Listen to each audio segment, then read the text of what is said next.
வணக்கம், நான் தான் Chef Deena. Welcome back to Chef Deena's Kitchen. இன்றைக்கி நம்ம சேனலில் பார்க்க போகிற ப்ரிப்பரேஷன் என்ன கேட்டிங்கன்னா கிறிஸ்மஸ் ஸ்பெஷல் ப்ளம் புட்டிங். நம்ம சேனலில் ஆல்ரெடி வந்து கிறிஸ்மஸ் கேக் எப்படி பண்ணுறது பார்த்தோம். இன்றைக்கி இந்த புட்டிங் வந்து ப்ராப்பரான ஸ்டைலில் சொல்லித்தரேன். அதுக்கு முன்னாடி உங்களுக்கு எல்லாருக்கும் நான் விஷ் பண்ணிவிட்டு நான் ஸ்டார்ட் பண்ணுறேன். இன்றைக்கி கிறிஸ்மஸ் நல்வாழ்த்துக்கள். இந்த நல்ல நாளில் நானும் செலிப்ரேஷன் பண்ணுறதுக்கு நானும் ஜூலி பிள்ளைங்களும் திருச்சிக்கு வந்திருக்கோம். ஸோ இந்த ப்ளம் புட்டிங் எப்படி பண்ணுறது பார்க்க போகிறோம். அதுக்கு முன்னாடி ஒரு சின்ன குறிப்பு சொல்கிறேன். நம்ம சேனலில் ஆல்ரெடி வந்து கிறிஸ்மஸ் கேக் எப்படி பண்ணுறது பார்த்தோம். அந்த கிறிஸ்மஸ் கேக்குக்கும் இந்த ப்ளம் புட்டிங்கும் என்ன வித்தியாசம் கேட்டிங்கன்னா, குக்கிங் மெத்தடில் பார்க்கும்போது கிறிஸ்மஸ் கேக் வந்து டைரெக்டாக பேக் பண்ணலாம். ஆனால் இந்த புட்டிங் வந்து டபுள் பாயில் மெத்தடில் தான் பேக் பண்ணணும். ஸோ எதுக்காக இப்படி பண்ணுறோம் கேட்டிங்கன்னா, உங்களுக்கு வந்து அந்த குக்கிங் டைம் வந்து அதிகமாக இருக்கும். அது மட்டும் இல்லை, கேக் வந்து ஃப்ரூட்ஸ் கம்மியாக போடுவோம். அதாவது ட்ரை ஃப்ரூட்ஸ், ட்ரை நட்ஸ் அதிகமாக போடுவோம். ஆனால் புட்டிங்கில் அதிகமாக போடுவோம். அதே டைமில் வந்து இந்த பிளாக் ஜாக்லாம் போட்டு கொஞ்சம் லைட் அந்த பிட்டு டேஸ்ட் இருக்கும். ஸோ இது மாதிரி பார்த்தீங்கன்னா நிறைய விஷயங்கள் இருக்குது. அதுக்கு முன்னாடி இந்த ப்ரிப்பரேஷன் தேவையான பொருட்கள் பார்த்தலாமா? ப்ளம் புட்டிங் தேவையான பொருட்கள் ஃபஸ்ட்டு நம்மக்கிட்ட இருக்க ட்ரை ஃப்ரூட்ஸ், ட்ரை நட்ஸ் எல்லாத்தையும் மிக்ஸ் பண்ண போகிறோம். அதனால் தெளிவாக உங்களுக்கு சொல்கிறேன். கிரேட்டட் ஆப்பிள், அதாவது திருவிய apple 150 gram, grated carrot 50 gram, almond 50 gram, முந்திரி பருப்பு 50 gram, tutti frutti 100 grams, dry grapes 75 gram, black dry grapes 75 gram, dates 50 gram, dry fig 50 gram, orange skin 10 gram, dry apricot 50 gram, walnut 50 gram, orange juice 250 ml. இதுக்கு பிறகு நம்ம கிட்ட இருக்க batter ready பண்ணுறதுக்கு தேவையான பொருட்கள் பார்க்குறோம். மைதா 250 gram, முட்டை 5 numbers, country sugar 350 gram, baking powder 10 gram, அதாவது 2 teaspoon, butter 350 gram, sugar 250 grams, spices mix 10 gram, அதாவது nutmeg powder, cinnamon powder, cardamom powder, dry ginger powder. இந்த 4 பவுடரும் ஈக்குவல் குவான்டிட்டி எடுத்துருக்கேன், அதாவது 2.5 கிராம்ஸ். இதாங்க இந்த ப்ரிப்பரேஷன் தேவையான பொருட்கள். இந்த ப்ளம் புட்டிங்க்கு நம்மக்கிட்ட இருக்க ட்ரை ஃப்ரூட்ஸ், ட்ரை நட்ஸ் எல்லாத்தையும் நல்லா மிக்ஸ் பண்ணுறோம். அதாவது இந்த ஆரஞ்சு ஜூஸோட போட்டு நல்லா ஊற வச்சு ஒரு 6லேருந்து 8 மணி நேரம் கழித்து அதுக்கப்புறம் ப்ரிப்பரேஷன் ஸ்டார்ட் பண்ணோம். அதனால் என்கிட்ட இருக்க இந்த ஃபஸ்ட்டு ட்ரை ஃப்ரூட்ஸை இந்த பவுலில் ஆட் பண்ணுறோம். அதுக்கு பிறகு ஃபிக், இந்த ஃபிக்கும் நல்லா ஃபைன் சாப்பாக பண்ணி போடுங்க. ரொம்ப பெரிய பீஸாக போடணும்னா எனக்கு கேக் கட் பண்ணும்போது உங்களுக்கு வந்து கரெக்டாக கட் பண்ண முடியாது. அதனால் இந்த மாதிரி ஆப்ரிகாட்டும் கட் பண்ணி போட்டிருக்கேன். இதுக்கு பிறகு திராட்சை. திராட்சை வந்து 2 விதமாக திராட்சை யூஸ் பண்ணியிருப்பேன். ஒன்று வந்து இந்த திராட்சை, இன்னொன்று கருப்பு கலர் திராட்சை. அதுக்கப்புறம் முந்திரி பருப்பு, அதுக்கப்புறம் பேரிச்சை பழம். இந்த டேட்ஸும் பொடிசாக கட் பண்ணி போடணும். பாதாம் பருப்பு, நான் சொன்ன மாதிரி காஞ்ச திராட்சை இந்த இடத்துல போட்டிருக்கேன். இதுக்கு பிறகு வால்நட். இப்போது எங்கிட்ட இருக்க ஒரு கேரட்டை நல்லா திருவிட்டு அதுக்கப்புறம் இதில் ஆட் பண்ணியிருக்கோம். அதுக்கப்புறம் இந்த இடத்துல பார்க்க வேண்டியது என்ன கேட்டிங்கன்னா, அந்த ஆரஞ்சு ஸ்கின்னை வந்து கிரேட் பண்ணி போட்டிருக்கோம். அதே மாதிரி ஆப்பிள் போட்டிருக்கோம். அதுக்கப்புறம் 250 ml ஃப்ரெஷ் ஆரஞ்சு ஜூஸாக யூஸ் பண்ணியிருக்கேன். கேன் ஆரஞ்சு ஜூஸ் இல்லை. இந்த ஆரஞ்சு ஜூஸ், அதுக்கப்புறம் இந்த ட்ரை ஃப்ரூட்ஸ், நட்ஸ் எல்லாத்தையும் நல்லா போட்டு நல்லா மிக்ஸ் பண்ணுங்கள். மிக்ஸ் பண்ணி முடித்த பிறகு குறைஞ்சபட்சம் 6லேருந்து 8 மணி நேரம் நல்லா ஊறி இருக்கணும். அப்போ தான் அந்த ஆரஞ்சு ஜூஸ் வந்து ஊற உங்களுக்கு அந்த டேஸ்ட் நல்லா எடுத்து கொடுக்கும். இதே நாங்கள் நார்மலாக பண்ணும்போது, ஒரு ஹோட்டலில் பண்ணும்போது, இந்த ஆரஞ்சு ஜூஸ்க்கு பதிலாக வந்து நம்ம என்ன பண்ணிக்கணும்னா பிராண்டி, ஒயின்லாம் யூஸ் பண்ணி ஒரு 60 நாளுக்கு முன்னாடி ஊற வச்சுருப்போம். அந்த 60 நாள் ஊறின அந்த ஃப்ரூட்ஸ் தான் எடுத்து கேக்காக பண்ணுவாங்க, இல்லை புட்டிங்காக யூஸ் பண்ணுவாங்க. ஸோ இப்போது நல்லா ஊற வச்சுருக்கோம். இதுக்கப்புறம் வந்து இன்னொரு பேனில் பிளாக் ஜாக் ரெடி பண்ண போகிறோம். அதாவது இந்த ப்ரிப்ரேஷனுக்கு வந்து பிளாக் ஜாக்னு சொல்லி ஒரு சிரப் இருக்குது. இந்த சுகரை வச்சு பண்ணுறது தான் பிளாக் ஜாக். அதனால் டேரெக்டாக இந்த சுகரை வந்து இது இந்த பேனில் போட்டிருக்கோம். பேனில் போட்ட பிறகு இதை அப்படியே குக் பண்ணோம். எடுத்த உடனே தண்ணிலாம் எதுவும் போடக்கூடாது. குக் பண்ண நல்ல கருப்பு கலரில் பிளாக் கலரில் வரும். அதுதான் பிளாக் ஜாக் சொல்லுவாங்க. கேர்ஃபுல்லாக குக் பண்ணுங்கள், ரொம்ப இம்பார்ட்டன்ட். ஏன் கேட்டிங்கன்னா, டைம் எடுக்க உங்களுக்கு வந்து அந்த கலர் மாறும். அதே டைமில் கையில் பட்டுதுன்னா கண்டிப்பாக நம்மளோட ஸ்கின் வந்து வந்துடும். இந்த மாதிரி நல்ல கருப்பு கலர் வந்திருக்கும். வந்த பிறகு கொஞ்சம் லைட்டாக தண்ணியை ஆட் பண்ணி டைல்யூட் பண்ணுறோம். இந்த பிளாக் ஜாக் ரெடி பண்ணுறதுக்கு குறைஞ்சபட்சம் உங்களுக்கு வந்து 10 to 15 மினிட்ஸ் ஆகும். அதிகபட்சம் 20 நிமிஷம் ஆகும். இந்த மாதிரி கரெக்டான டெக்ஸ்சர் வந்த பிறகு ஒரு பவுலில் மாற்றி எடுத்து வச்சுருங்க.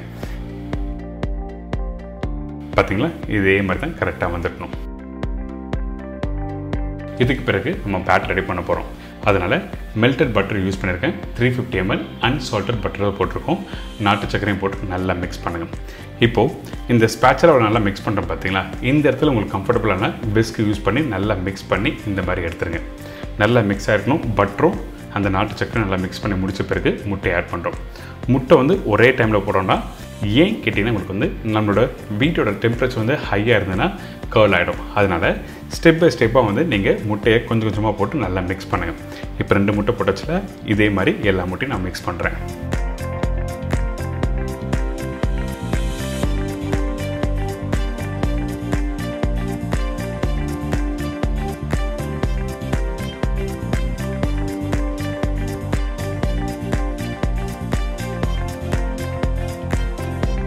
இப்போ பார்த்தீங்களா நல்லா மிக்ஸ் பண்ணி எடுத்துருக்கேன். இந்த மாதிரி தான் மிக்ஸ் பண்ணிருக்கணும்.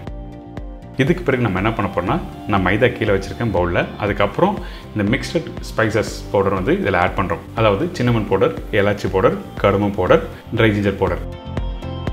ஸ்பைசஸோட பேக்கிங் பவுடரும் மைதாவும் நல்லா மிக்ஸ் பண்ணுறோம். மிக்ஸ் பண்ணி முடித்த பிறகு அதுக்கப்புறம் ஏற்கனவே ரெடி பண்ணி வச்சுருக்க அந்த பேட்டரில் ஆட் பண்ண போகிறோம். ஸோ அதனால் நல்லா மிக்ஸ் பண்ணுங்கள். மிக்ஸ் பண்ணாமல் டேரெக்டாக அந்த பேட்டரில் போட முடியாது.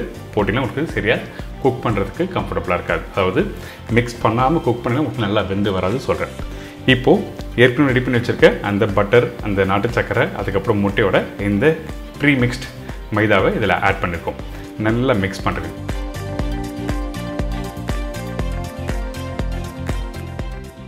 மிக்ஸ் பண்ணி முடிச்சுன்னா இந்த மாதிரி பேட்டர் ரெடியாக இருக்கும். இதுக்கு பிறகு நம்ம என்ன பண்ண போறோம்னா, கரெக்டாக ஒரு 8 மணி நேரம் கழிச்சு இந்த ட்ரை ஃப்ரூட்ஸ், ட்ரை நட்ஸ் எல்லாத்தையும் இதில் ஆட் பண்ணுறோம். இதை நல்லா மிக்ஸ் பண்ணிவிட்டு அதுக்கப்புறம் குக்கிங் போக வேண்டியதான். ஸோ பேசிக்காக இந்த ப்ரிப்பரேஷன் நீங்கள் ஈவினிங் ஸ்டார்ட் பண்ணிங்கன்னா காலையிலேயே கண்டிப்பாக இந்த ட்ரை ஃப்ரூட்ஸ், ட்ரை நட்ஸை வந்து ஆரஞ்சு ஜூஸில் ஊற வச்சுட்டு அதுக்கப்புறம் பண்ணுங்கள். இதுக்கு பிறகு நான் ரெடி பண்ணி வச்சுருக்கேன் இந்த பிளாக் ஜாக், அதாவது அந்த சுகர் ரெடி பண்ண பார்த்தீங்களா, அந்த சுகர் ரெடி பண்ண பிளாக் ஜாக் தான் இது. இந்த இடத்துல கடைசியாக யூஸ் பண்ணுறோம்.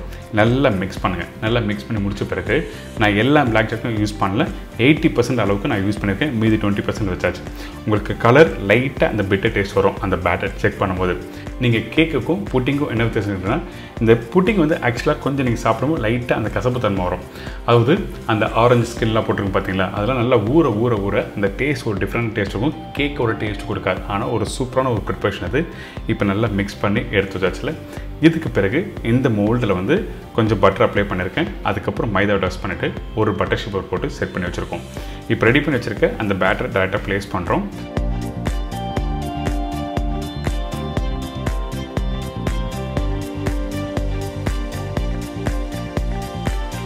கொஞ்சம் ஏர் பிளாக்கை ரிலீஸ் பண்ணிட்டு கொஞ்சம் லைட்டாக ஷேக் பண்ணிவிட்டு அதுக்கப்புறம் சில்வர் ஃபாயில் போடுங்க. சில்வர் ஃபாயில் எதுக்காக போடுறேன்னா, கண்டிப்பாக வந்து நீங்கள் டைம் ஆகும் குக் பண்ணி முடிக்கிறதுக்கு. அதனால் ட்ரை ஆகிறதுனால சில்வர் ஃபாயில் போட்டு நீங்கள் குக் பண்ணால் உங்களுக்கு ட்ரை ஆகாது. இதுக்கப்புறம் இந்த ஓடிஜியை 180 டிகிரி செல்சியஸில் செட் பண்ணிவிட்டு 10 நிமிஷம் ப்ரீ ஹீட் பண்ணுறோம். எக்ஸாம்பிளுக்கு எதுக்காக இப்படி ப்ரீ ஹீட் பண்ணுறோன்னு கேட்டிங்கன்னா, நீங்கள் வீட்டில் தோசை சுடும்போது கல் சூடாக இல்லைன்னா தோசை வருமா, அது மாதிரி தான் இந்த மாதிரி கேக் ப்ரிப்பரேஷன் பண்ணும்போது கண்டிப்பாக ப்ரீ ஹீட் பண்ணிக்கணும். டெம்பரேச்சர் வந்த பிறகு தான் அடுத்த ஸ்டேஜ் பண்ணணும். இப்போது இந்த ட்ரேயில் வந்து தண்ணி ஊற்றிருப்பேன், அதை நீங்கள் பார்த்துருப்பீங்க. எதுக்காகனா, நீங்கள் குக் பண்ண டைமிங் வந்து 2 ஹவர்ஸ்னால ட்ரை ஆகும். அந்த டைமில் ட்ரை ஆகாமல் இருக்கிறதுக்கு வந்து டபுள் பாயிலிங் மெத்தட் யூஸ் பண்ணுறோம். இப்போ திருப்பியும் 180 டிகிரி செல்சியஸ். இதுக்கு பிறகு கரெக்டாக 120 மினிட்ஸ் டைம் செட் பண்ணியிருக்கேன். அதாவது 60+60 வந்து செட் பண்ணி குக் பண்ணியிருக்கோம். இப்போ கரெக்டாக வந்து 2 மணி நேரம் கழிச்சு ஓப்பன் பண்ணி பார்த்தீங்கன்னா இந்த கேக் ரெடி ஆகிடுச்சு. இப்போ பாருங்கள், அந்த கேக்கை ஜஸ்ட் லைட்டாக ஒரு குச்சி வச்சு இன்சர்ட் பண்ணி காமிக்கிறேன். வெந்திருக்கா இல்லையான்னு தெரியும். பார்த்தீங்களா, நல்லா வெந்திருக்கா. இதுக்கு பிறகு நீங்கள் இந்த புட்டிங் வெளியே எடுத்து வச்சு கரெக்டாக ஒரு 1 ஹவர் ரெஸ்ட் விடுங்க. சூடு ஆறட்டும். அதுக்கப்புறம் டிமோல் பண்ணுங்கள். நீங்கள் டேரெக்டாக உடனே டிமோல் பண்ணால் கண்டிப்பாக இந்த புட்டிங் வராது. ஏன் கேட்டால் நிறைய ஃப்ரூட்ஸ்லாம் இருக்கிறதுனால உடைய ஆரம்பிக்கும். இப்போ கரெக்டாக ஒரு 1 ஹவர் கழித்து ஓப்பன் பண்ணால் இந்த மாதிரி புட்டிங் ரெடி ஆகிடும். பார்த்தீங்களா, பார்க்குறதுக்கு சூப்பராக இருக்குல்ல. கண்டிப்பாக எல்லாருக்கும் சாப்பிடணும் ஆசை இருக்கும். இந்த மாதிரி ப்ரிப்பரேஷன் நீங்கள் பேக்கரியில் போனாலும் கிடைக்காது. நல்ல ஒரு கேக் பண்ணுற ப்ரிப்பரேஷன் கடையில் பார்த்தீங்கன்னா இந்த மாதிரி புட்டிங் கொடுப்பாங்க. ஆனால் எல்லா இடத்துலையும் கிடைக்குமான்னு டவுட் தான். அதனால் இந்த ரெசிபி ப்ராப்பரான ஸ்டைலில் சொல்லி கொடுத்துருக்கேன். கண்டிப்பாக ட்ரை பண்ணி பாருங்கள். கார்னிஷ் உங்களுக்கு பிடிச்ச மாதிரி கொஞ்சம் லைட்டாக பவுடர் சுகர் டச் பண்ணிவிட்டு அதுக்கப்புறம் ஃப்ரூட்ஸோ இல்லை நட்ஸோ வேறு என்ன வச்சு சர்வ் பண்ணால் ஒரு அருமையான புட்டிங் ரெடி.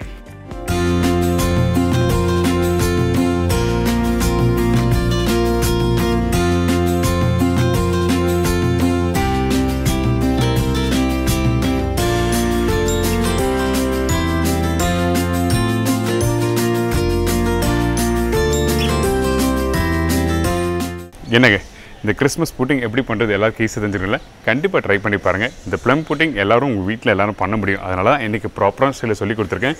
கொஞ்சம் அந்த ட்ரை ஃப்ரூட்ஸ், ட்ரை நட்ஸ் அதிகமாக இருந்தாலும் ஆனால் சூப்பராக இருக்கும் இந்த ப்ரிப்பரேஷன்ஸ் சாப்பிட்றதுக்கு. கண்டிப்பாக ட்ரை பண்ணுங்கள். மறக்காம உங்கள் ஃபீட்பேக் கொடுங்க. Once more again, merry Christmas. See you, bye bye. Take care.